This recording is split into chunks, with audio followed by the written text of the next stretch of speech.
lebih riuh deh gosip di daerah timur ketimbang di negara-negara barat. Itu negara barat kan udah nggak peduli ya tentang single person kayak begitu. You're on Listen to Kimi FM. It's all about Single Fighter Season 2 bersama narasumber yang sukses di bidangnya. Hi, welcome back with me Kimi and welcome to my podcast Listen to Kimi FM Session 2. Terima kasih loyal listeners. Listen to Kimi FM segmen we will talk about single fighter yang sukses di bidangnya. Tidak terasa sudah masuk di episode 21. Artinya session ini akan segera berakhir.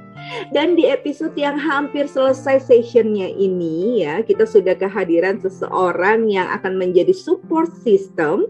Dan seseorang ini adalah seorang single mom yang berprofesi sebagai Kepala Departemen Marketing Sales Mitra Keluarga Kemayoran dan Kelapa Gading, Dr. Angela Halim. Hai Dr. Angel. Hai Kimi. Apa kabar? Kabar baik. Senang bisa ketemu dokter cantik yang satu ini untuk program Listen to Kimi FM. Kita mau kenalan dulu sama Dr. Angel. Dr. Angel ini sebetulnya perjalanan karirnya atau profesinya dari dulu memang sudah di rumah sakit gitu atau seperti apa? Ya, kalau dibilang perjalanan karir mungkin memang dari dunia kesehatan, cuman tidak langsung di rumah sakit sih. Ada pernah di farmasi juga. Jadi setelah saya lulus S1 kedokteran di Atmajaya, lalu saya sempat melanjutkan di United States, cuman belum sempat selesai, makanya mungkin saya tetap menyandang dokter umum ya predikatnya gitu. Lalu karena saya homesick, jadi saya pulang ke Indonesia, terus saya mulai dengan farmasi sebetulnya, gitu. Jadi memang basic keluarga saya itu di farmasi, hanya saya dan paman saya berdua jadi yang dokter.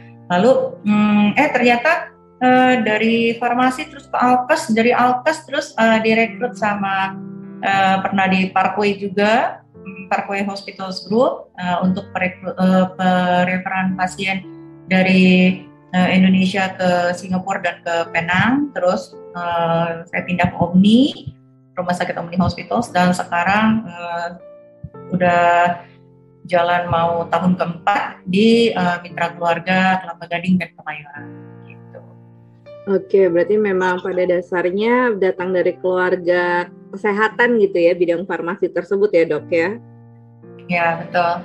Oke. So far enjoy kok, namanya apa ya? Namanya mungkin tadi saya juga senang belajar orangnya. Terus ternyata meskipun sama-sama kesehatan, farmasi dan rumah sakit itu apalagi di manajemennya mengelola suatu bidang yang ternyata bukan mengelola penyakitnya saja, tetapi mengelola dokternya, mengelola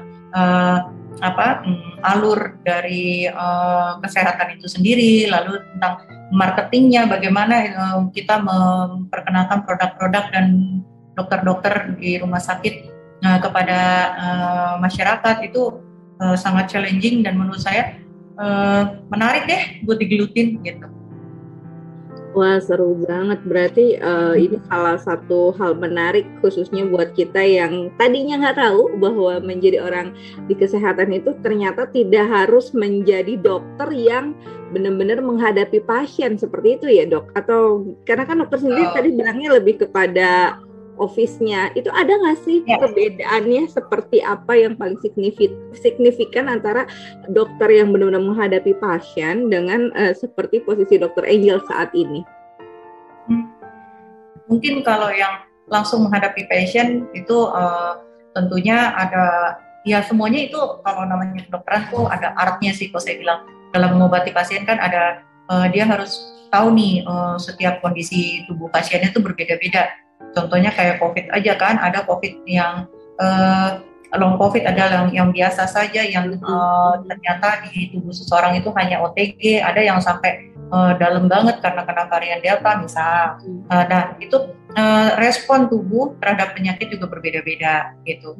Juga ada yang terkena paparan antioksidan menjadi kanker, ada yang hanya ternyata yang bisa melewatinya dengan baik, itu juga macam-macam. Tapi intinya di sini saya mau bilang kalau yang praktisi itu tentunya mempunyai nalar sendiri sesuai jam terbangnya, tetapi untuk manajemen ternyata punya kesulitan tersendiri. Misal amit-amit nih, misalnya ada salah satu dokter kami yang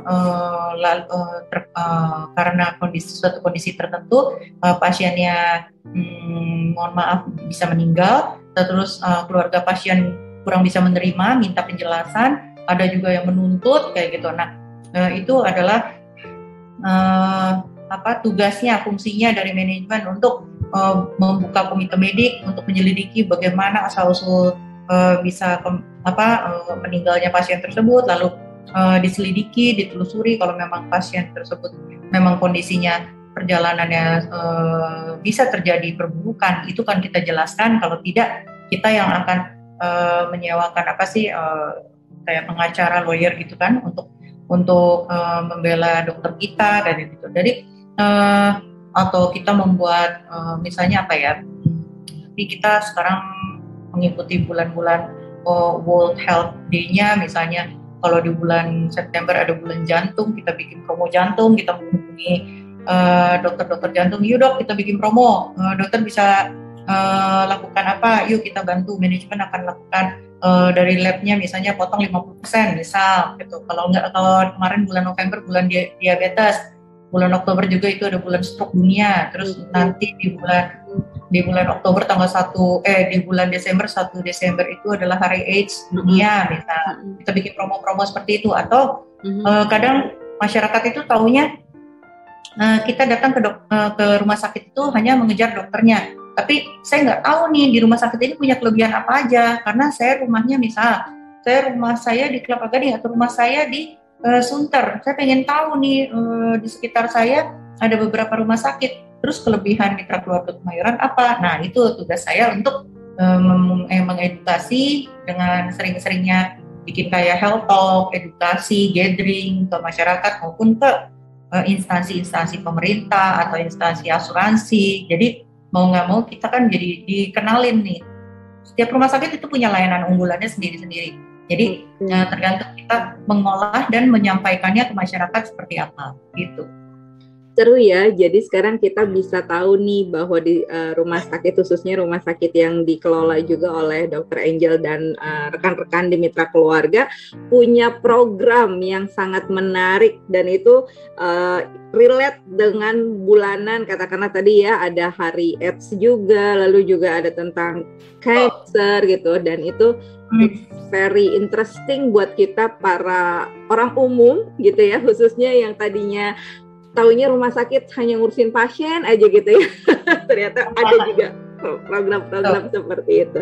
Oke, Dr. Angel, ini kan untuk program yang satu ini kita adalah salah satu jembatan atau media untuk mensupport khususnya our listeners yang single factor. Di sini kan juga Dr. Angel nih kalau dilihat dari schedule-nya aja padat banget ya, apalagi pegang rumah sakitnya nggak hanya satu gitu, tapi 2. Kira-kira nih dok ya, kalau boleh tahu dengan padatnya jadwal yang sudah dilakukan oleh Dr. Angel dalam kegiatannya sehari-hari, apakah ini yang pada akhirnya memutuskan seorang Dr. Angela Halim untuk tetap single karena tidak punya waktu untuk relationship lagi, seperti itu? Buat saya yang namanya relationship itu banyak kategorinya.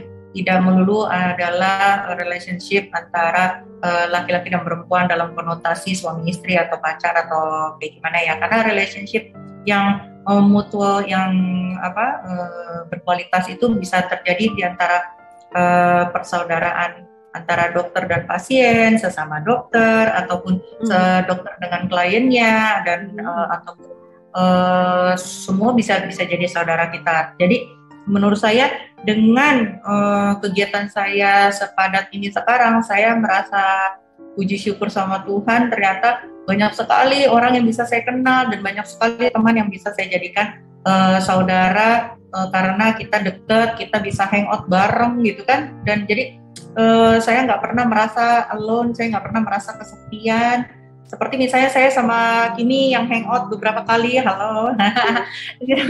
Terus itu juga saya hangout juga sama tim saya hangout juga sama klien saya. Jadi kita nggak melulu membicarakan bisnis. Memang 70% yang saya ketemu itu dengan orang adalah membicarakan bisnis antara rumah sakit dengan kliennya, kayak gitu kan. Tetapi selebihnya di luar itu kita bisa nyalon bareng, kita bisa makan bareng, kita bisa nonton bareng, dan itu menurut saya itu adalah sebuah relationship juga. Jadi relationship yang bermutu yang dapat mengisi kepuasan jiwa saya gitu. Jadi saya merasa ternyata tidak hanya dengan keluarga, tetapi dengan di lokasi ruang lingkup profesionalisme, ruang lingkup pekerjaan saya mendapatkan banyak teman yang seperti saudara, yang juga jadi tidak membuat saya kesepian kayak gitu. Oke, jadi memang relationship-nya lebih general ya yang dikatakan oleh Dr. Angel. Oke. Kalau dari segi personalnya gitu, Dok, katakanlah lebih kepada relationship between man and woman gitu. Apakah itu yang pada akhirnya juga susah untuk making relationship saking padatnya, atau mungkin ada satu hal yang pada akhirnya ini kan bisa jadi our listeners nih dalam program ini pernah gagal sebelumnya hingga akhirnya ya udahlah jadi kayak ada trauma untuk membangun atau nge-build hubungan baru dengan seseorang seperti itu.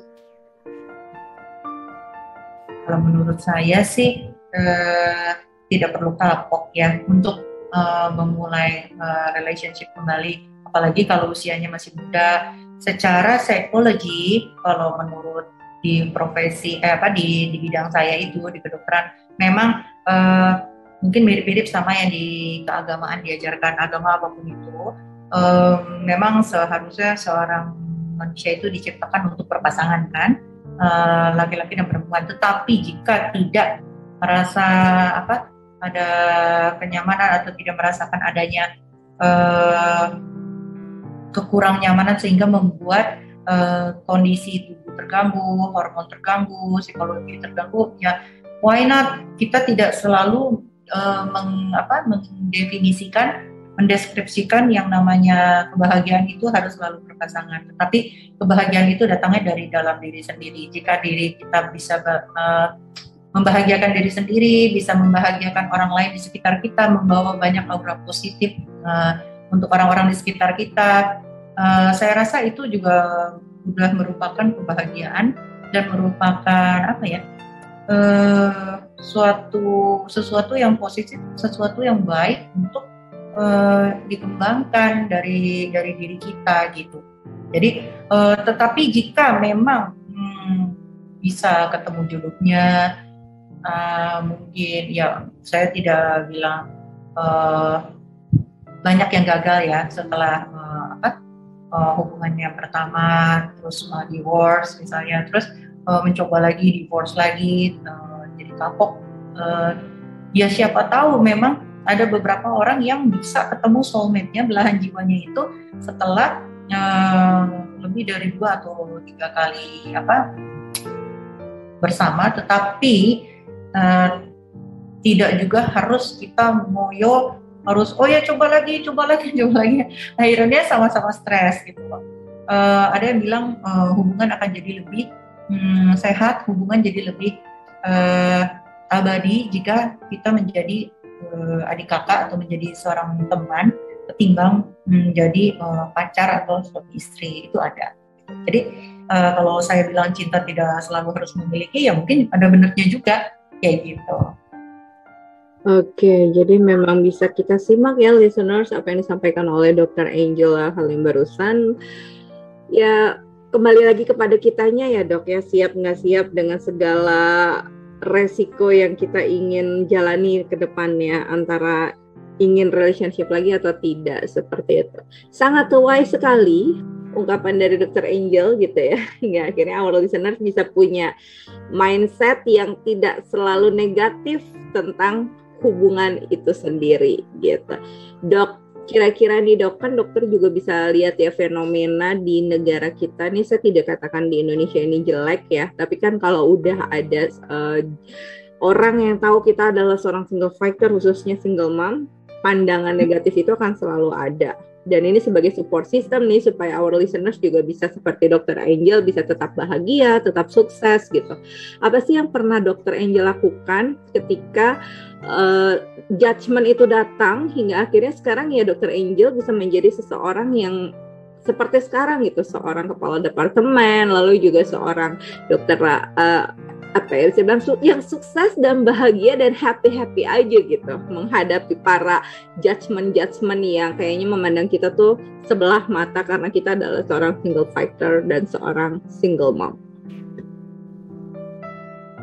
Mungkin yang saya bisa bilang kalau sedikit curhat ya mungkin ada juga yang di ruang lingkup di luar pekerjaan ya, misalnya mungkin udah tahu nih status kita apa gitu, single parents atau single tapi begini, kadang kalau menurut saya kita bisa menghindari judgment tertentu karena kita juga kan sebetulnya hidup di negara timur ya, bukan barat ya, yang mana yang namanya dalam tanda kutip gosip itu masih ada. Lebih riuh deh gosip di daerah timur ketimbang di negara-negara barat. Itu negara barat kan udah nggak peduli ya tentang single person kayak begitu. Cuman boleh saya kasih tip mungkin sedikit, hindari berdua-duaan dengan lawan jenis. Jika memang kita sudah mulai menyadari rambu-rambu, kita mulai merasa nggak enak kalau ini akan bisa memicu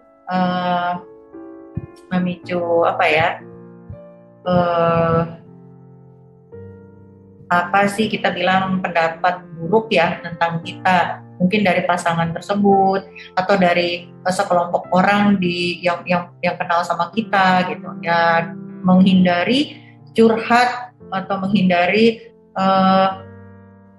hangout yang terlalu sering berkali-kali dengan lawan jenis, apalagi berdua-dua saja kayak gitu. Mungkin menurut Kimi atau menurut sependapat orang bilang saya termasuk orang yang konvensional atau kuno. Kenapa enggak gitu berdua-duaan sama lawan jenis? Tapi kalau menurut saya untuk dari segi profesionalitasnya saja kita akan jauh lebih dipandang, kita akan jauh lebih terhindar dari segala macam gosip, segala macam tuduhan-tuduhan yang kurang baik atau negatif terhadap status single person ini. Tapi yang nggak begitu juga, tergantung orangnya sih.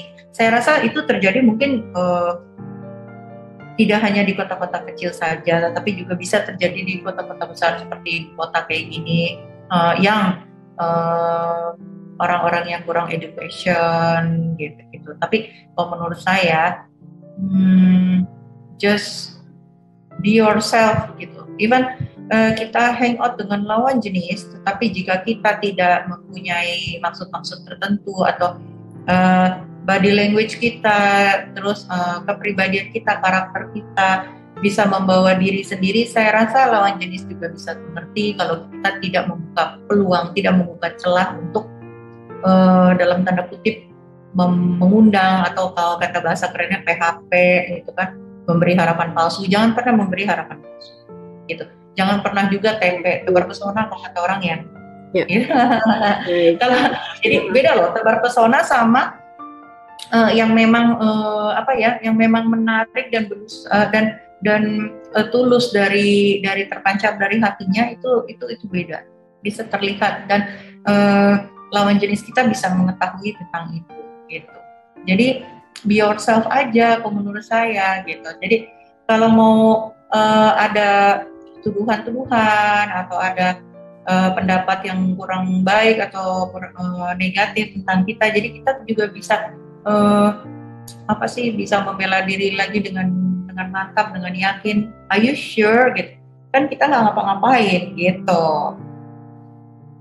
Oke, itu dia. Berarti kembali lagi ya, untuk menghindari sesuatu yang negatif juga bisa dilihat dari sekitar kita dan juga dari kitanya bisa dibentengi ya dok ya. Dengan tadi salah satunya jangan terlalu show up maksudnya tempat umum kalau kita lagi bersama lawan jenis, walaupun teman tapi ada aja gibah-gibah itu ya dok ya. Iya, gibah itu ya syukur puji Tuhan alhamdulillah so far teman-teman saya ataupun relasi bisnis gitu mengerti ternyata seorang dokter Angela tidak ada sesuatu yang mengundang kayak gitu. Jadi ya kita murni bisnis, murni pertemanan, murni persaudaraan. So it will be last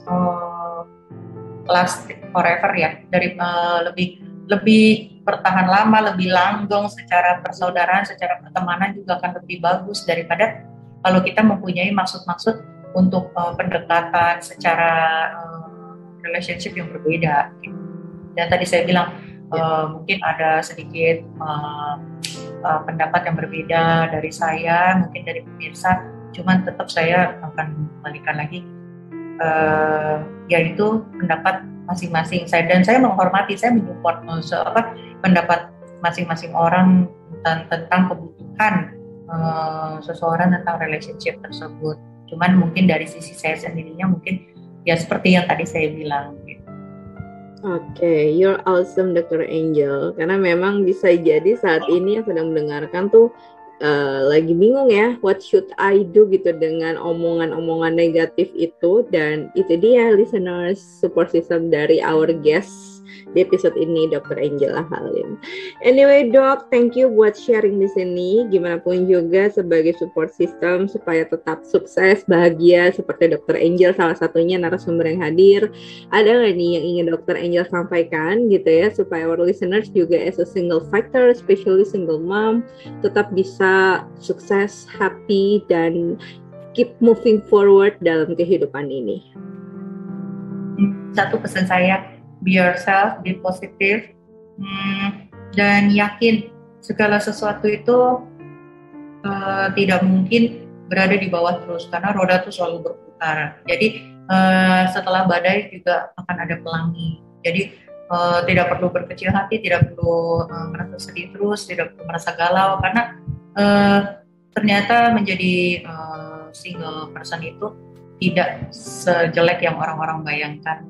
We will be happy as we are kalau kita bisa memikirkannya, saya mau jadi orang yang happy.